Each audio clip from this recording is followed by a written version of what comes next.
Howdy, everyone. I hope you're doing well, whenever you are. I, of course, am your future favorite pop star, Landyn Zane. Hair in my face. And this is as it will always be, for the record. Welcome to another episode of the restructured version of the pod. But, well, I don't know. We're moving forward. So, what's new with me? We got a good episode today. I got stuff I want to talk about. Some movies. They're classic. There's a lot of classic movies that I just have been avoiding. Not avoiding, but have just kind of done one of these for me. I just kind of missed them. And and I'm trying to go back and I want to do one of these and I want to hit them to make sure I've seen them. Because a lot of movies come up in conversation and then I just have to smile and nod and act like I've seen them. So I'm trying to go back and see a lot of them and then see some underrated movies too. So we got that. Music stuff. Yeah, we'll just dive in. And we got the Q&A too at the end. So what's new with me? I was looking in the mirror after I got out of the shower this morning, and I wasn't even going to talk about this, but I've been thinking about it all day. Since I've started running to the gym and working out again, since moving to LA in the past 2-3 weeks now, I looked in the mirror today and I was like, I'm genuinely approaching a 6-pack. I'm not there, but in a few months, if I keep this up, I will have a 6-pack. And my brain doesn't compute that. If you would have told me at I don't know, whatever age you want to, I could have a 6-pack? No way. I'd be like, of course. Granted, I'm working out, especially I'm working out harder than I think I ever have before because that 2-mile run, the 2-mile total run, 1 mile to the gym, 1 mile back, between that and my workout, every time I work out, when I get back in here to my apartment, I'm dry heaving, breathing out of my mouth, trying not to throw up. And I almost shit myself last week on one of my runs back from the gym. So it's not enjoyable. In the past, I've always kind of enjoyed working out, but I genuinely, absolutely hate working out like this. But it's working more than anything I've ever done. And I still love the feeling of sweating. The feeling it gives my skin of feeling my pores open and everything, and then getting in the shower after working out, a cold shower, there's nothing that feels better than that in my day. Well, there are a few things that feel better than that. We'll back up. We'll beep, beep, beep, back it up. There are a few things that feel better than a cold shower after a workout. We're not touching on those today. That's during the sex ed episode of the pod. But in terms of my regular routine, it is one of my favorite parts of my day. And I'm starting to feel less and less sick. I'm literally dry heaving when I get back into my apartment after running because it's awful. But I'm slowly improving. And then I'm gonna I could have a 6-pack. I could have abs. And I'm in the best shape I've ever been in, which is weird because I got so used to being this chunky, dorky, awkward nerd my whole life. In high school, I was in relatively okay shape. I was still thin, but I've struggled with body image issues my entire life. So now the idea that I could be genuinely in shape, and have abs and be in shape, my brain cannot get there. So we're going to see how that plays out over the next few months of body dysmorphia ? I think the answer is yes. And we're going to see how that plays out. But, it'll be interesting. And yeah, I literally wasn't want to talk about that, but I've been thinking about the fact that I could have a 6-pack all day. Anyways, what is new with me? Last week, Sebastian and I went to another premiere. Maybe I talked about it, that we were going in last week's episode, but we went to the premiere of the Kevin Costner movie Horizon. Sebastian and I did. And while we were there,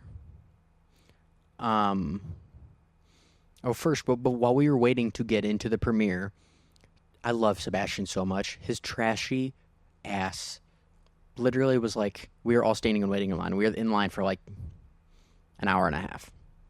And he literally, after like a half hour, he was like, fuck this. And he sat down and like, I don't even know where we were. I think we were around like Beverly Hills.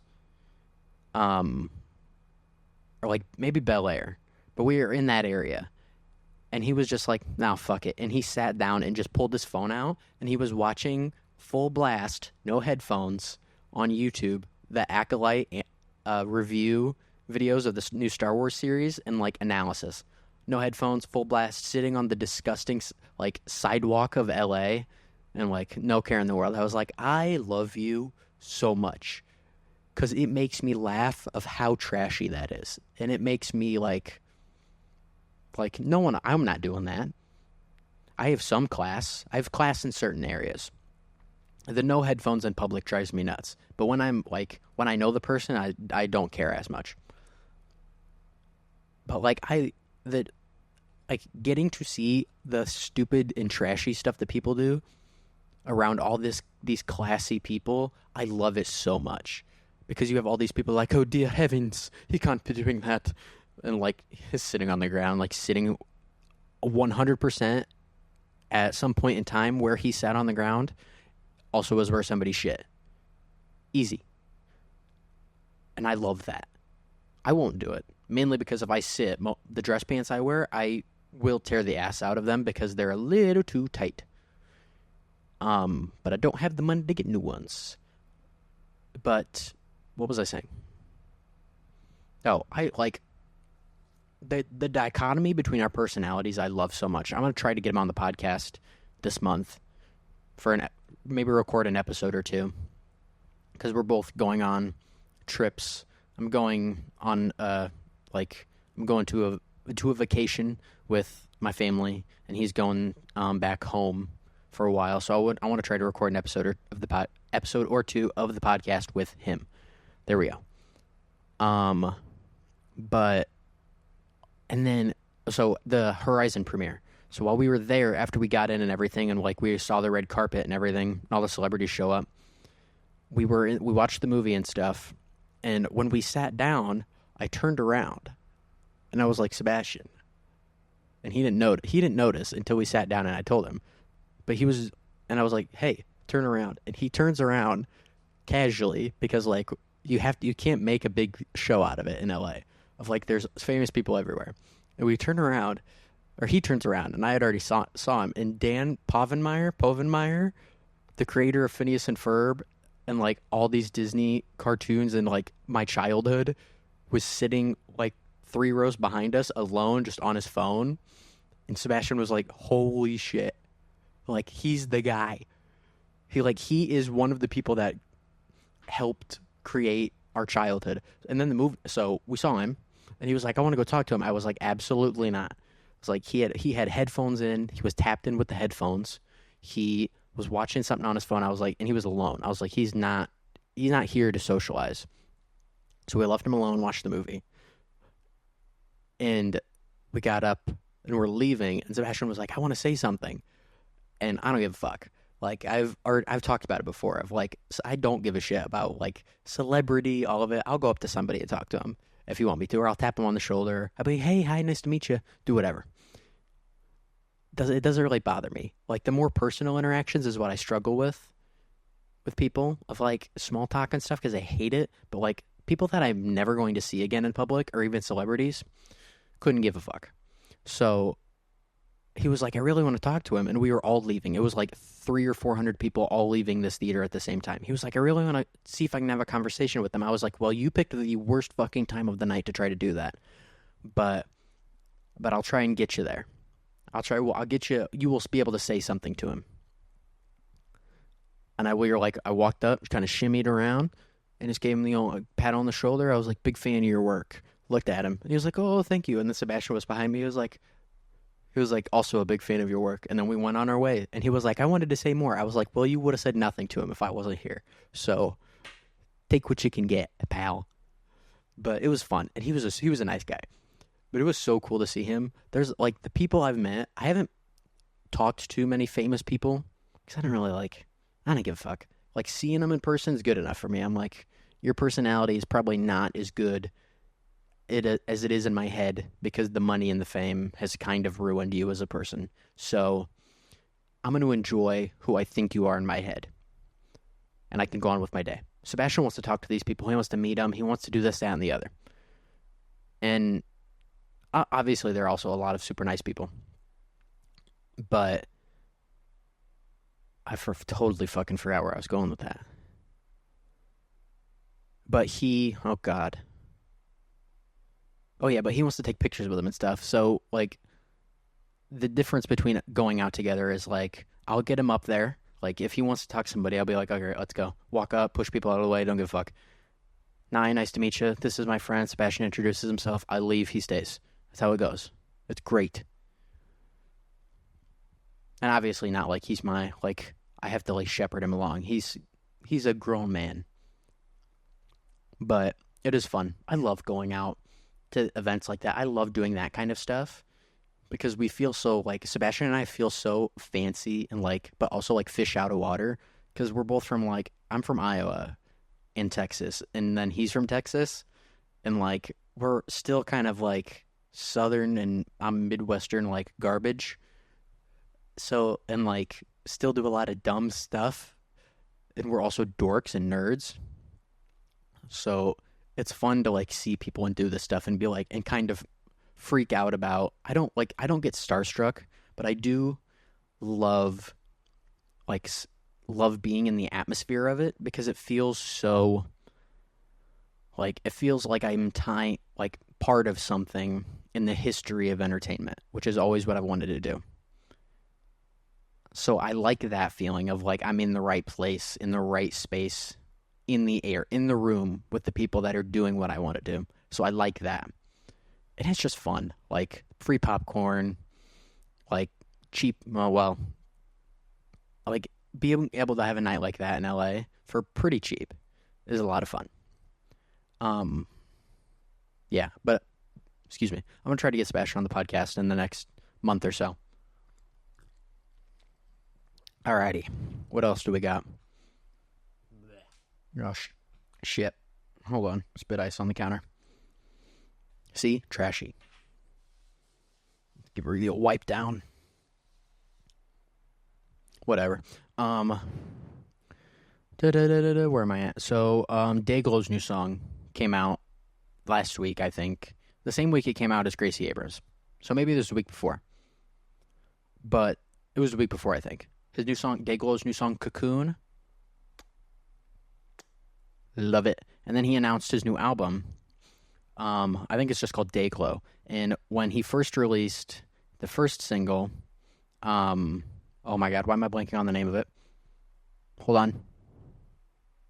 Go gadget memory. I got it. Every Little Thing I Say I Do. When he first put that out, I already said he was releasing an album. And I guessed it was going to be a self-titled album, but I guessed it was going to be self-titled The Sloan and not Dayglow. So I was almost completely right, but also wrong, which is kind of annoying. But the new Cocoon, love it. Can't wait. And he's been active on social media. And there was one more thing I was going to say. And the album. I'm excited. What else? I listened to Brat finally, and it's great. It's like, there's nothing new I have to add to the conversation about Brat. It is great. It's not the genre of pop music I like club music. It's not super my thing, but it's still awesome. It's so much fun. My favorite song is Apple. Apple's a banger. Like, the airport.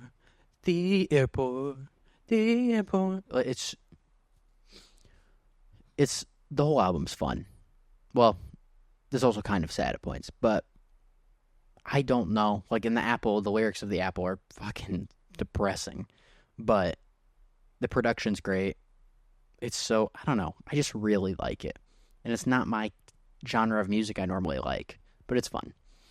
I didn't want to do a whole episode on it because I didn't feel like I had anything to add, or like I'm not a super. I didn't want to like. I'm not a big Charlie XCX fan. Like, not that there's anything wrong with that. Of just never got into her music. But this album, very likely has changed my mind going forward. But I feel like I'm having a stroke. Hold on. But I don't feel like I have much to add. So I'm just gonna like say what I think briefly, and we'll move back. What else do I got? Apple is my favorite though. Apple's a banger. So what I've been doing recently. So since I got back, it really started when I was back in Iowa. Of like, the good thing about my remote job is I can just sit and watch TV while I work. So I was like, I watched White Collar. I rewatched White Collar, and then before that, I was watching Ted Lasso again. And for a while, I was going through the MCU movies, but I kind of got bored of that. I think I stopped after Spider-Man Homecoming. I stopped after Spider-Man. I stopped after Spider-Man Homecoming for that. And then, what else have I been watching since then? I watched Sugar on Apple TV. That was also before I went to Iowa. And then, recently, the thing I've been doing is like going through. I love entertainment, and I love like film and music history, and like I love all of it. I love every genre, every style. Well, horror is iffy sometimes, but I love like any decade. If it's good, I'll watch it. So I've been trying to go back through all like the movies I've missed and the movies that are known as classics. So this week I watched Giant. The main two I watched are Giant and Trading Places. I started The Aviator, never finished it because it was like 1 a.m. and I was like, I'm going to fall asleep. So I didn't finish that, but I'm going to finish it. Trading Places and Giant they're amazing. They're hilarious. Well, Trading Places is hysterical. Some of the jokes obviously don't hold up, but like the only thing I knew going in was like Eddie Murphy and Dan Aykroyd, and then the it was a stone cold, was it? It was a stone groove. You are the most righteous. Yeah, all right, get the fuck out. Like that part, I love that, and it's one of my favorite parts of the movie still. Of like when he gets all the expensive shit, like kicking all the freeloaders out, and then he immediately switches on them, and he's like, "Fuck all these people." Yeah, Trading Places is really good, and then Giant. I think Giant is gonna. I think Giant. So Giant is a movie from the 50s. And it is James Dean. It's the movie that came out. It's James Dean's third movie and his last movie. It came out after he died. It's 56. It's really good. He's not the main character. Rock Hudson is. It's Rock Hudson and Elizabeth Taylor. And the main story is about them, but then James Dean is also like the third character in the movie, the third main character. I think Giant might, over time, like join my list of my favorite movies. I loved it so much. It's so good. It is very long. It is 3 hours long. But it's really, really good. It's really well made. And the stories, how they play out over time slowly, and then during like the last hour, half hour, how they come together and everything, of like showing how the repercussions of all their actions and decisions over their entire life, how they come together in this one moment of like the hotel opening. It's done so well. And it's such a good... It's hard for me to think of a movie that shows male identity and like... What is it? Like, what am I trying to... How do I articulate it? That shows male identity and societal expectations, like the stereotypical expectations that society has for men, and how two people go about that in different ways throughout their life. And I love it so much. I love it so much. Like so I have now seen, Giant was the last James Dean movie I hadn't seen. I've seen East of Eden, I've seen Rebel Without a Cause. Rebel Without a Cause is phenomenal. But then I watched Giant, and now I've seen all three of his movies, and like, Now I know really why, like, the fact that James Dean died at 24 and only released 3 movies is such a shame. He was such an amazing talent. He was so talented. Especially, I think his best performance is in Giant. The growth, and the growth is in terms of age and success, but the destroying of his character throughout the entire movie is done so well and acted so well. Also, the makeup in that movie is phenomenal for taking place for being made in 1956. Probably one of the worst cases of brown face I've ever seen in a movie. Like, it's horrible. Like, you see how bad it is. But other than, like, the makeup to show how they age is done so well. I think the entire movie I really, really, really like.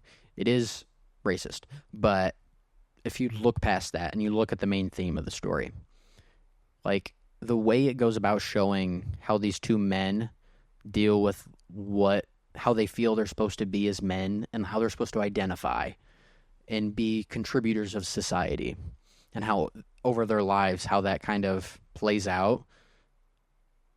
It's so interesting to watch, and it's done so well. And even though he's not the main character, I think James Dean's the best part of that movie. Like, watching Jet completely fall, who's James Dean's character, Jet Rink, watching him completely fall off the wagon and just, like, get the success and get everything he ever wanted to prove these people wrong, and his life falls the fuck apart. It's so tragic in the best way to watch because he plays it so well. Yeah. So, I think Giant, I'm going to have to watch it a few more times. I'm not going to say that it is after one showing. But I think Giant over time could probably become one of my favorite movies. It's not going to ever touch, like, my top 3, but it could work its way into my top 10. But I don't know where that came from, but that was a free one. The other yawns are gone on the OnlyFans. What else? Let's see. Oh, next, and then probably in the next week, I want to watch Galaxy Quest, Lost in America. There was another one. I want to finish The Aviator. It's really good so far. I'm like 2 hours in. That's also a long-ass movie. So, The Aviator I want to finish. Lost in America. Galaxy Quest. There was one more. Nope. Got nothing. I want to watch those. I'll probably find something else, too. I just want to be able to, like, say I've seen all the classic movies. Same with classic albums. I've heard most of them. But I should probably go back and go through. I haven't been listening to a lot of music recently, and I don't know why. I think it's because I've been writing so much, like writing lyrics and making music so much. I've been so into it since my writer's block, like, just disappeared. And I think that's why I haven't been listening to as much music. I've still been I listen to music when I run to the gym and while I work out. And then when I leave the gym, I usually run about a quarter of the way of that first mile, and then I have to walk the rest of the way because if I run again, I will vomit. And I usually, on the way back, I listen to my book. Right now I'm listening to a book about Paul McCartney's life. It's really good. It's also like 20 hours long. I think I'm like 9 hours into it. Maybe more. It's really good. But, oh God. Oh, getting over my writer's block. I think that's why I haven't been listening to as much music. And other than the gym and, like, in the car, and I've still been listening to my book a lot in the car. It's a really good book. But I've just been writing so much. And that's what I was going to talk about next anyways. Like, getting through my writer's block, I think I talked about it last week, of how I just had started getting through my writer's block and had written a lot. I have a whiteboard right here that none of you can see. I'm pointing to it if you're watching the video. It's right here. And I have 1, 2, 3, 4. I have 5 songs I've started. of the 6 songs I want on my next EP. And originally I was going to be like, I'm going to finish these 3 songs and tie them into the 3 songs I already released this year. I'm not going to do that. I think everything I'm writing is better than anything I've written before, and is really all kind of will come together in its own way on its own EP. So I need like one more song, and I finish them all. I have all the lyrics for this next EP, and will have written all of them in the span of like a week and a half, 2 weeks. And then I just need to produce them all. I would like to have the entire EP done by the time I go on my trip. I think it's mid-July, so I have like almost 3 weeks, which I think is plenty, because I've really been trying to crack down. So, I forgot about this. I can talk about this. So the 4th of July is this week. Happy 4th of July.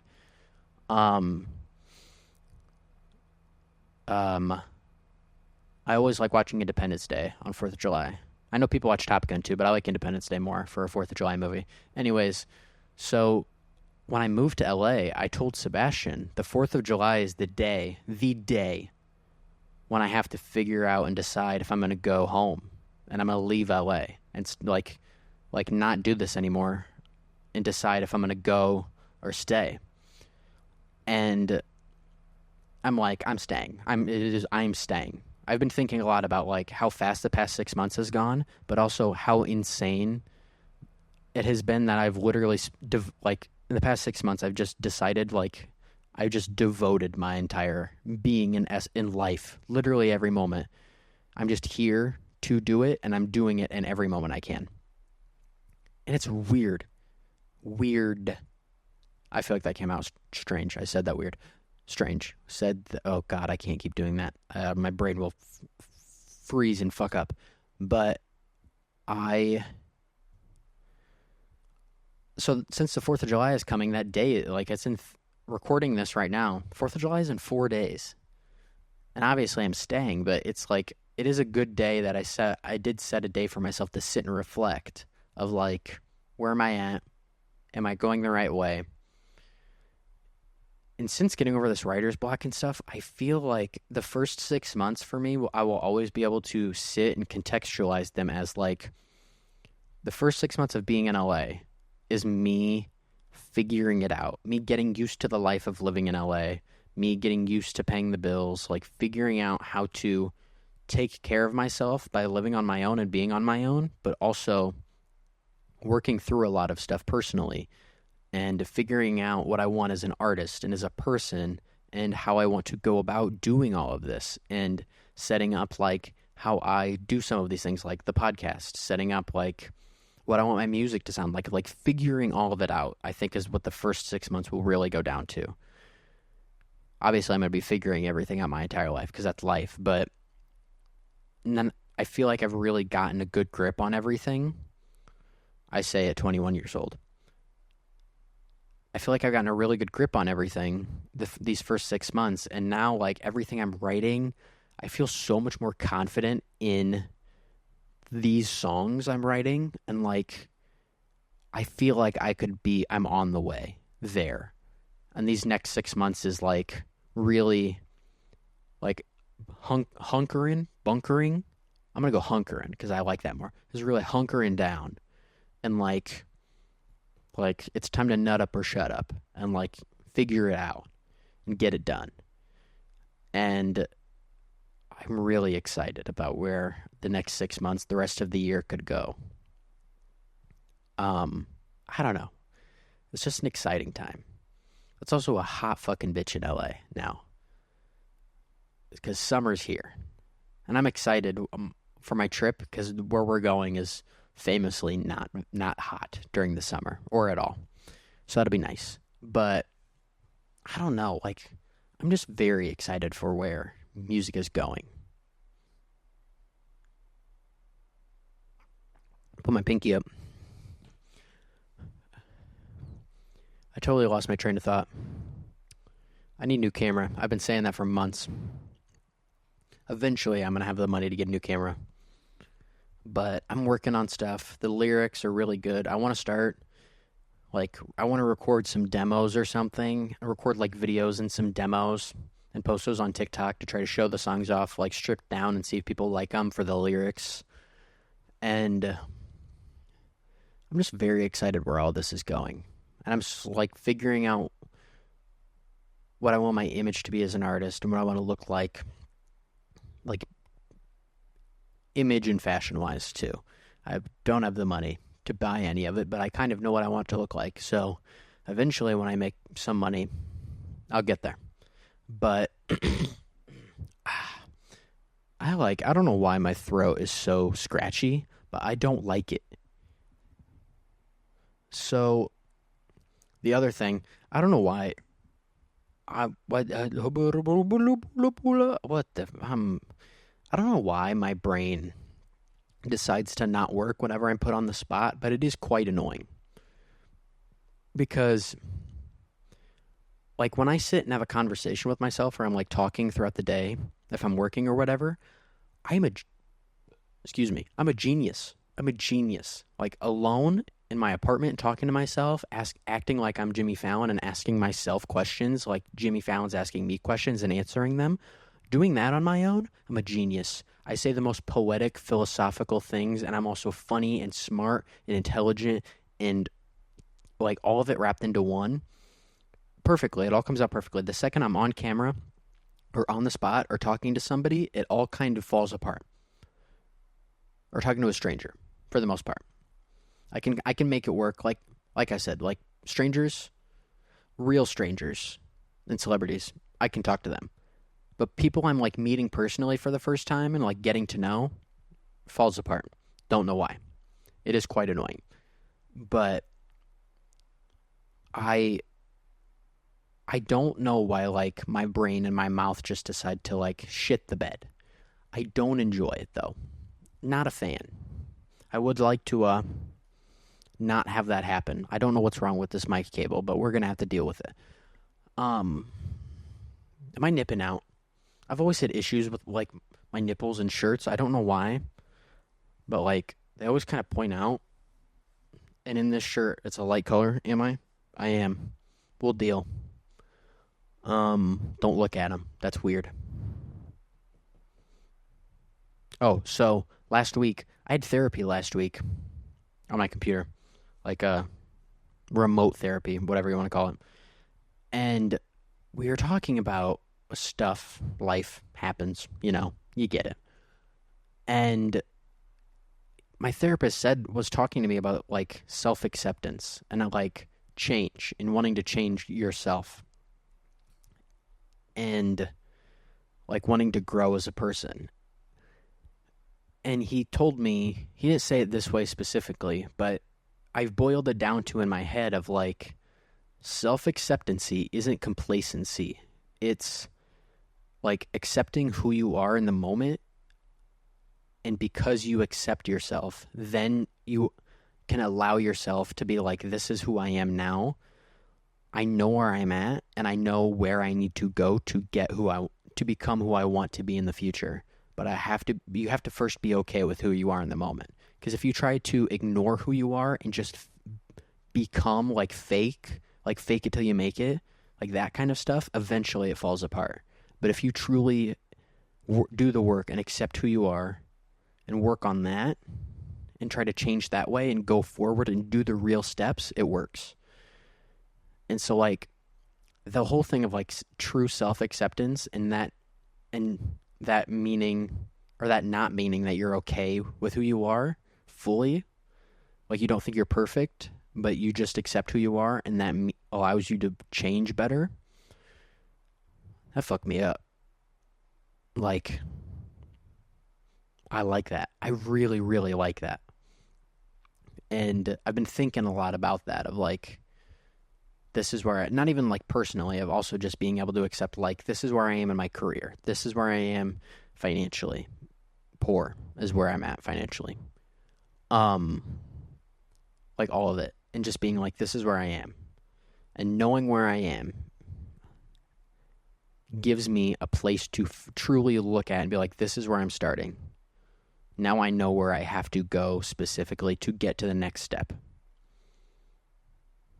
And I really like that. I've been thinking a lot about that. It's one of those for a long time.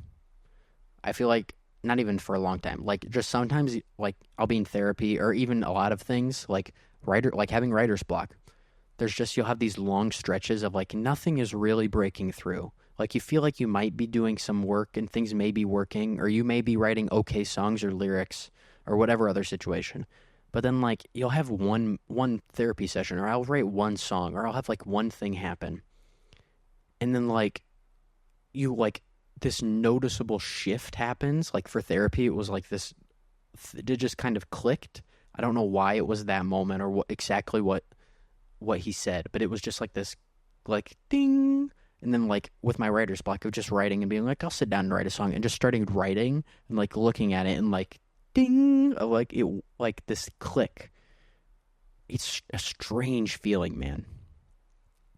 And I also had that recently of like writing and starting to produce some of the songs I've written more of like when I sit down and produce, I'm starting to truly feel like I'm producing my music, which sounds weird, but like I'm producing the music that I want to make. That doesn't sound like it's directly copied or ripped off or pulling from any specific place. It's pulling from all of them at once, which is sort of becoming my sound, which is cool. It's cool, man. It's cool. What else? Oh, The Boys. We're switching subjects. I watched Gen V. That was another thing I watched last week. I watched Gen V. Loved it. Beautiful. It's really, really good. It's also really sad that the main guy passed away. And now he's not going to make it. Because he was my favorite character in the show. And now he, unfortunately, has passed away. But then, like, The Boys. This episode of The Boys, it really started to tie into all of what happened in Gen V. This episode of The Boys was like, the past 2 episodes of The Boys have been fucking great. I think the episode before this, where Homelander went like home and was in the basement with the people with the Fudgy the Whale, I think is my favorite episode so far. But the next one after that was like seeing Homelander just unhinged. He's going to kill some people, and he's going to get all these people to kill some people. And the A-Train redemption arc was the twist it was the twist I didn't see coming before the season. And the way they're setting it up is so, I like it. I'm worried he's going to die at the end of the season. I really am worried that they're going to kill him. I really hope they don't, but they probably will. But I'm really liking the A-Train stuff. Mother's Milk is, I think, my favorite character of The Boys, of the main cast. But like all of them every character is doing good work this season. It's a really good season. And then like the butcher's guy, the like FBI guy or whoever he is, that's played by Jeffrey Dean Morgan, he's good. The soup virus, I like it all works. I'm really, really liking this season. And I might go back and start rewatching all of it again. I still think season 3 was my favorite season, but season 4 might be, I don't know. This show is just phenomenal. I was like, it's been coming out for quite a while, so I'm trying to look back and think about everything that's happened in it and every season. But it's really, really good. Homelander, Anthony Starr is phenomenal. Oh, the Superman costume. Also, so the Superman costume came out, the first like set pictures. I really like it. I really, really like it. I think it looks like classic, but new and kind of a little different in a good way. I really, really like it. And then they also showed pictures of, oh gosh, Mr. Negative. Is that what his name is? What is it? Mr. Miracle? Mr. Miracle. Is that what his name is? No. Superman character. Wait, Superman DCU movie. No. God, Google's dumb. Yes, here. News. No. No. No. No. No. No. No. Mr. Terrific? Is that who it is? Yes, Mr. Terrific. His costume's dog shit. His costume's terrible. Not like the pictures are terrible. I just think it's a terrible costume. Like the comics. He was in the Arrowverse too. I think he was in Arrow. His just a bad costume. And the version of the costume they've made is very, very good. It's just a bad costume. But I'm really excited for the new Superman. I think James Gunn is gonna like knock it out of the park with how he's gonna make the DCU actually like good. I'm really excited. What else is happening? Deadpool and Wolverine comes out this month. Can't wait. I'm about at the point where I will like stay off of social media completely. I'm not going to be able to delete it because I still post and stuff, but I like won't go on it and like scroll through the feed. I really don't do that much, but I won't do it at all. Just to avoid spoilers, because about like a month before, or maybe a few weeks before the movie comes out, is always when spoilers come out, and I don't want to see them in the slightest. I've already seen a few. I've seen one big spoiler, which have pissed me off, but I'm really excited for it. And I'm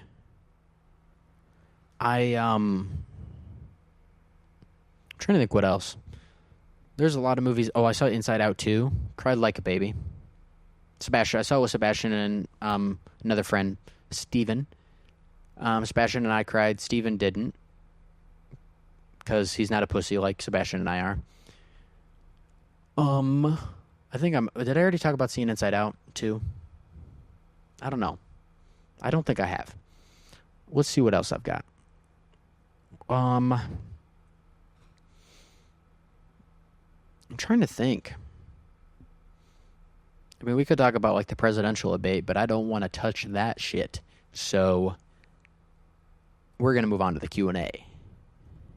Because I don't want to remotely. We're going to leave that alone. I'm trying to think if anything else interesting has happened in my life. I'm trying to get tickets to this Twisters premiere. Don't know if I will. What else, gang? I think that's it. Let's see. Do I have anything like I can notice that's going to ring a bell? I don't think so. You can ring my bell. Ring my bell. Do, do, do. Do, do. You can ring my bell. Ring my bell. Do, do, do. I think I've lost my mind. Oh yeah, we're moving on to the Q&A. Here we go. Question 1. Try to sing like a Q&A. We're moving on to the Q&A episode of the podcast. That's your Q&A song. All right. My fucking nose is itchy. I don't know why. The question 1. Q&A section of the pod. You want to send in? You want to be part of the Q&A section of the podcast? Send me a DM on Instagram. Question something. Comment something. A question or something in the comments. Send me a DM. Something. You can be part of the podcast. I'll give you a little shout out if you want it. Beautiful. Question 1. What's the most mind-blowing plot twist you've ever experienced in a movie or TV show? I don't like when people give away plot twists in movies and TV shows online. So if you don't want to hear any plot twists I'm going to reveal, skip ahead. I'm not going to put up a timestamp or anything because I'm too lazy in the editing. Just don't want to do it, if I'm being honest. But skip ahead.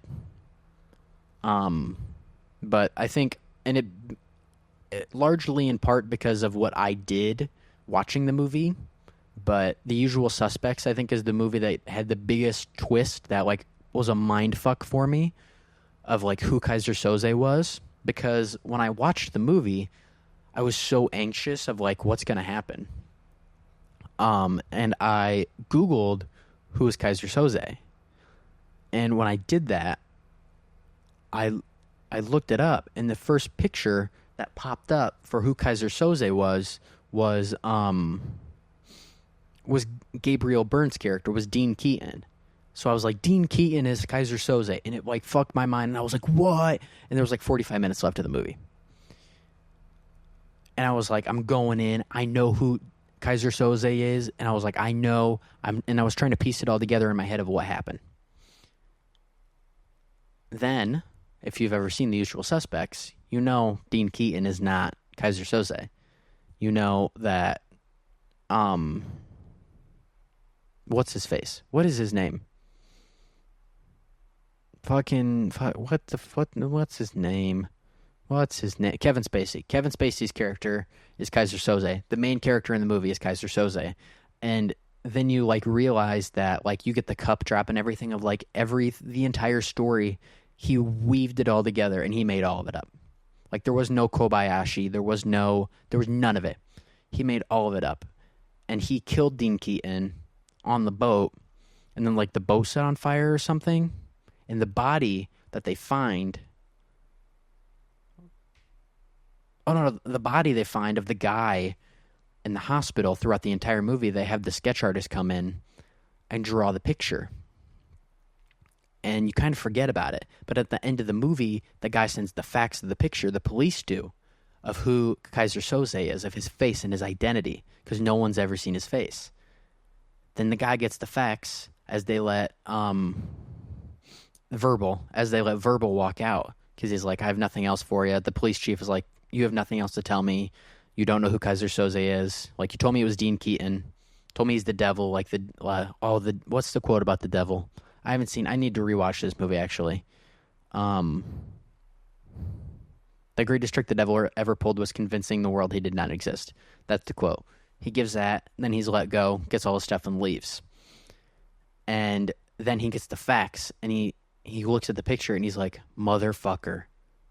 Verbal is Kaiser Soze. And he drops the cup, and you get the thing where the cup hits the ground in slow motion, it twists, and you see the Kobayashi on the bottom of the coffee mug. And you piece it all together, and he gets his things, and just as he's leaving, you see the limp, like the limp that Verbal has through the entire movie of him being, like, kind of crippled.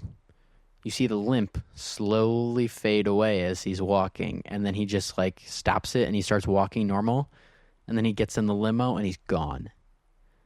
Just as the police chief runs out. It is my and because I thought I knew the twist of the movie, because I looked it up, and I didn't know it, it was a mind fuck of a twist in a movie. I've never experienced anything like it, and that was for a long time. Before La La Land became my favorite movie, I told people, like, The Usual Suspects was my favorite movie for a while. And it's my third favorite movie of all time.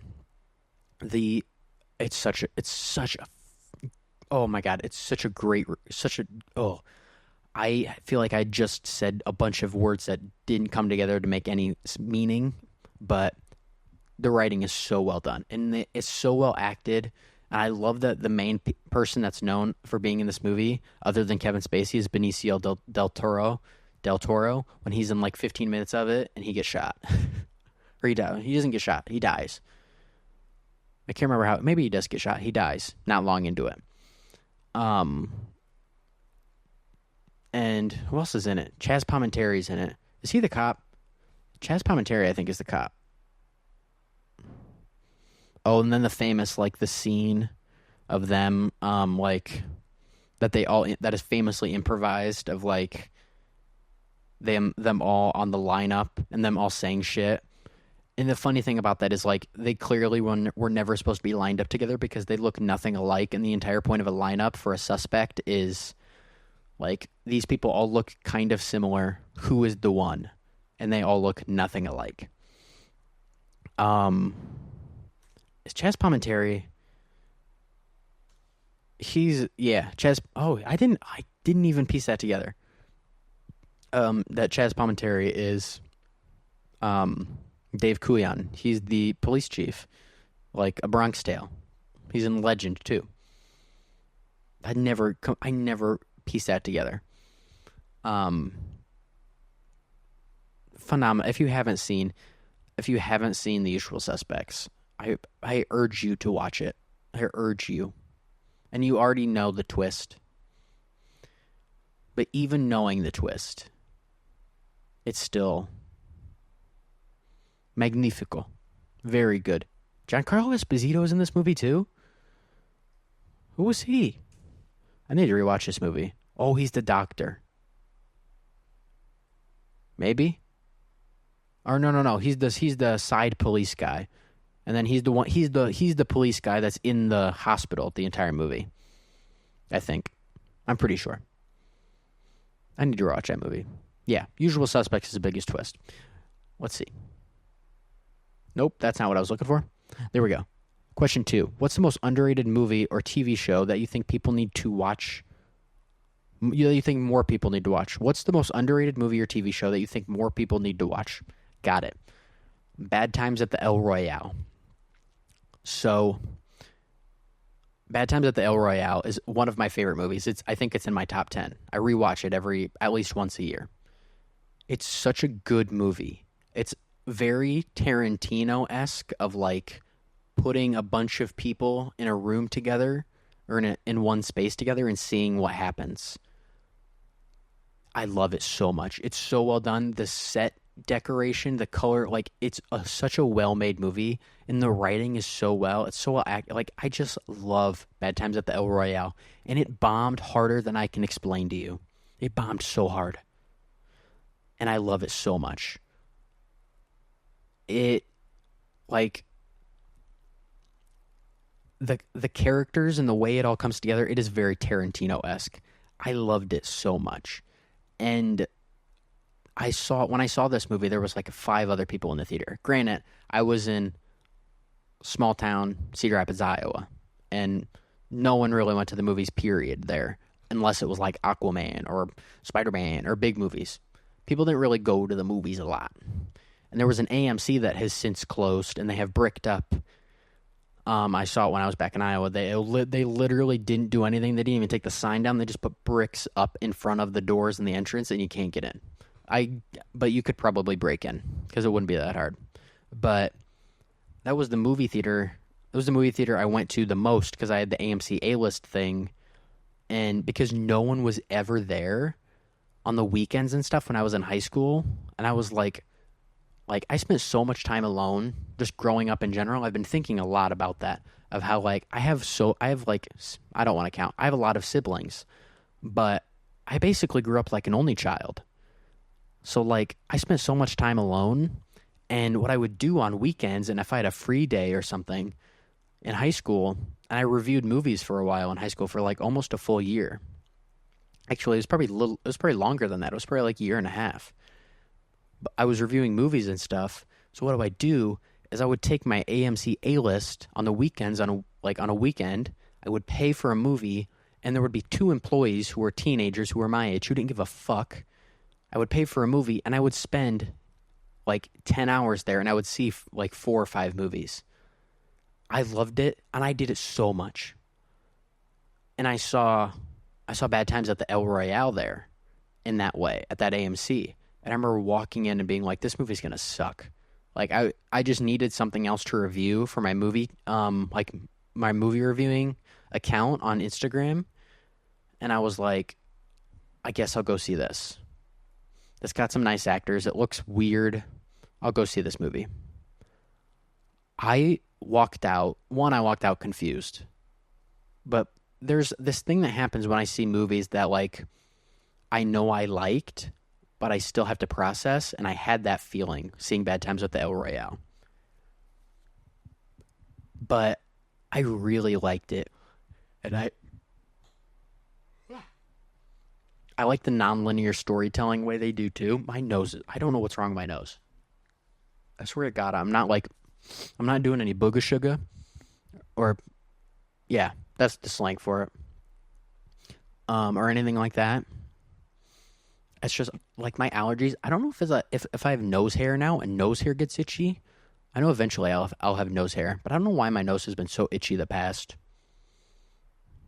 It's been a while. That's been like 3 or 4 months that it's been an issue. But oh God, where was I going with that? Oh, Bad Times at the El Royale, and it bombed hard. But I really liked this movie, and since then I've like watched videos on. I really, really, really like it. It's really good. It bombed really hard. It was made by the director that made Cabin in the Woods. Really good movie. So if you haven't seen Bad Times at the El Royale, go watch that. It's just a fucking great movie. All right. Question 3. What's the best piece of advice you've ever gotten from a movie or TV show? So I know. I've talked about it before, Ted Lasso on this show, but Ted Lasso has so many oh, the light died. Well, I don't know. We keep moving. We move on. Hold on. We soldier on. So I talked about Ted Lasso before already on this podcast multiple times. But I love that show so much. It is probably my favorite show of all time. Other than Game of Thrones. It's Game of Thrones or Ted Lasso. And there are no two shows that could be less similar than those two. And there's so many quotes and things in that show that you can take in life, and I've got a few. I wrote them down because I knew I was going to forget. Leave people well. One of the things I think about the most is leave people well. Like, when you interact with people in general, it doesn't matter if it's a relationship, if it's a stranger, whatever it is, leave people well. Always walk away from a conversation or a moment or anything, or even if like a relationship is ending, always try to leave people well.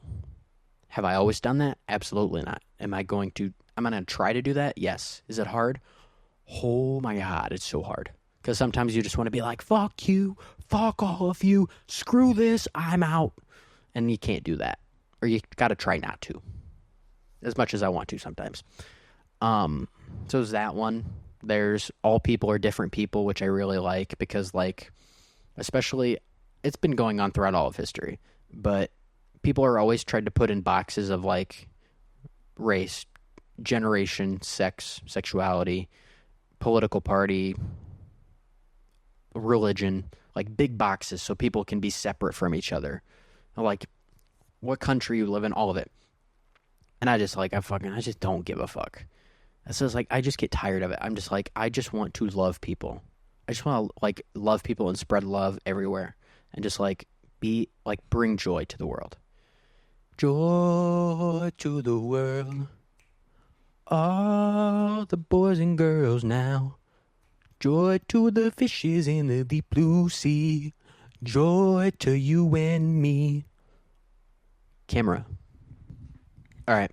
So, along those lines of like all people are different people, I think about that a lot of like everyone. There's no like. Everyone is kind of put in boxes, and the way our brains work is that we want to like break down information so it helps our brains process things because there's so many people we just meet in life and so many things that happen, especially nowadays of like the internet, social media. Like we consume so much information that our brains have to have boxes to put everything into, including people.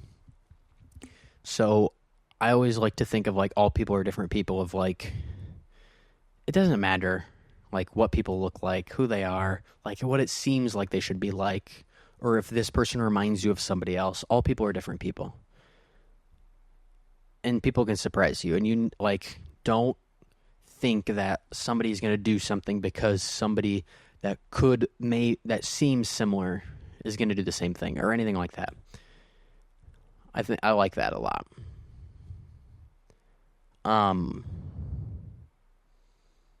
What else do I got? other Ted Lasso quotes. I think it's from the first or second episode of the entire series, of when Roy, at the beginning, when he's still playing soccer, he's like, I never thought my career would end being coached by Ronald fucking McDonald. And then he's like furious and storms out. And the beard is like something like, it's like, he clearly doesn't like you or something stupid. And then Ted, then one of them goes, he thinks he's mad now. Wait till we win him over. He'll be furious. Of like, I love that quote. I love it so much. Especially as someone, I don't know, I think I've talked about it before, as someone who is horrible at making first impressions. I don't know why. I'm just not good at it. I always end up talking too much and putting my foot in my mouth, or at least feeling like that, of like fucking up a first impression and walking out of that like that person hates me. Generally, it's probably not real, and it's probably anxiety and other stuff. But I always feel like I need to have more interactions with somebody to get them to like me, really. Don't know where that comes from. Talk about it in therapy. Not here, not on the podcast. But I like the quote of like, he thinks he's mad, now wait till we win him over. He'll be furious. Of like, obviously that's a joke, but I like that thing of like, in my head, it's like, this person seems to hate me now, or thinks they hate me. Wait till they get to know me, or I get to know them, and I like try to win them over. Not because I want everyone to like me, but because I don't like not liking people. I like enjoying and being around people in general. And generally, after a while, even people that don't like me eventually usually soften to me. Oh boy, hold on. Pause. That sounded sexual. Get your head out of the gutter. Eventually, people warm up to me somewhat. And I like that quote because it reminds me of that. And I'm trying to, back to self-acceptance, what we were talking about earlier, or I was talking about earlier, the royal we, of like, I'm working a lot on that of like, why don't I think I'm good at first impressions? And I really don't. I have to accept that, and then I have to be like, I want to be good at first impressions. What am I doing wrong? Am I doing anything wrong? Am I really doing nothing wrong? And I just think that people hate me when they first meet me. Not a good anxiety to have. Whatever it is. So, like, I'm trying to work through that. But I really like that quote of, like, wait till we win him over. He'll be furious. Question 4. What's a movie you think was ahead of its time and deserves more recognition now? Easy answer. People shit on this movie a lot because it was in the era when Robin Williams was making like the schmaltzy, very saccharine, very syrupy and sweet movies of like family and love and peace and joy and all that. I think 1 Hour Photo also came out during that time, so not all of them were happy and good. If you haven't seen 1 Hour Photo, watch it. Don't think it's going to be like any other Robin Williams movie you ever watch. Same with Death to Smoochie. 1 Hour Photo. Both of those movies are good. 1 Hour Photo is really good, though. So the movie that I think people shit on even now, and I think Spielberg has also said it's his worst movie, is Hook. I love Hook. Hook was one of those movies growing up that I watched a lot of, like, it captured every little bit of what I enjoyed of, like, fantasy and fun and Robin Williams being my favorite person in, like, entertainment and media and all of it coming together and it being so fun. And, like, the scene where they, like, where he remembers he's Peter and they have the food fight and, like, everyone's throwing fake food, like, food in the air and it's not real. And he's, like, looking around and he's like, what the hell are you doing? He's like, there's no food.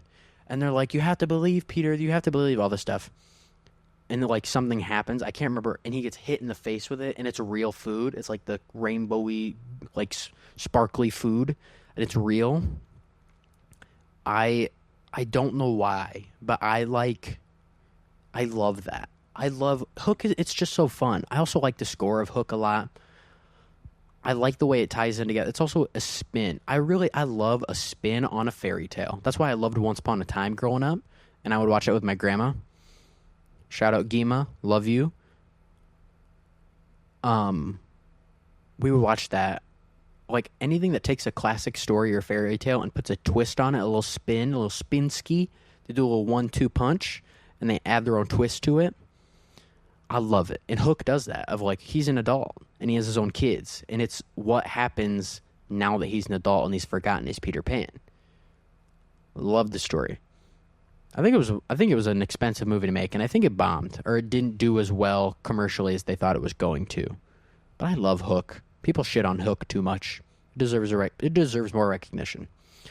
Yeah. Hook, very good.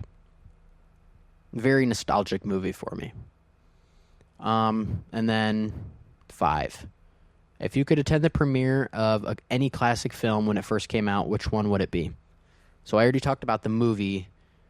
I mentioned the movie already in this episode. Talking about Giant. I would want the movie I would want to be at the premiere at of more anything else is Rebel Without a Cause.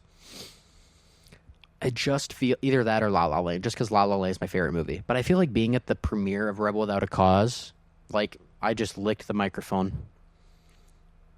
Whatever. Like, seeing the career of James Dean truly begin and him becoming an icon, like, being able to be there in that moment and see the movie for the first time and witness what it did to media and entertainment and pop culture as a whole in that time, like, that's like, or a Hard Day's Night. I would like to be there for that too. The Beatles movie. The movie's not great. It's entertaining, but for the same idea of like anything that was so culturally relevant and changed media and pop culture as a whole, those are the movies I want to be there for. Even if they're not my favorite movies, like Star Wars, it would be one too. But I think Rebel Without a Cause, because James Dean's impact on media and culture fascinates me, because no one has ever influenced pop culture more that I can think of, more than in less movies or less work than James Dean. James Dean changed the way we look at celebrities, along with like Marilyn Monroe, and changed the entire landscape of how Hollywood like operated for the most part, and how we looked at like being a star. He's arguably the most iconic male actor ever. He was in 3 movies and died at the age of 24. The fact that he did all that in that short amount of time, like, his life and what he did fascinates me so much. And I would want to be at the premiere of Rebel Without a Cause, just to be able to see how that started. Obviously, East of Eden came out first and he was already famous, but like what Rebel Without a Cause caused in pop culture in America, and really as a whole around the world, but really in America.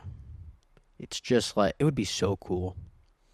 That's like what I talked about maybe a week or two, or maybe it was a past episode, of like what famous performance would I want to be at for like a musician, or what famous concert. And I was like the Motown 25 performance with Michael Jackson, where he first did his moonwalk on TV and everyone went nuts. Or like Elton John's Troubadour performance, or like the Beatles at Shea Stadium, or that type of thing. Like, I would love to be a witness to a moment that really changed and shifted pop culture massively. It would be so cool to be able to say, like, I was at the premiere of Rebel Without a Cause. I was at the premiere of Star Wars. I got to watch Michael Jackson moonwalk for the first time. Like, anything like that is such a flex. And it would also be like to be able to be a witness with your own eyes and physically to history being made. Obviously, it's entertainment and media history, so it's not like JFK being shot. That was a horrible example. I'm trying to think. Now in my brain, I'm like, I need to think of a better example, and I have gone blank. But I can't believe that's the one I chose. Oops, daisy. But just to be just to be present for one of those moments, and for that premiere specifically for this question, the premiere of Rebel Without a Cause, I would love to have gotten the opportunity to do that. Yeah.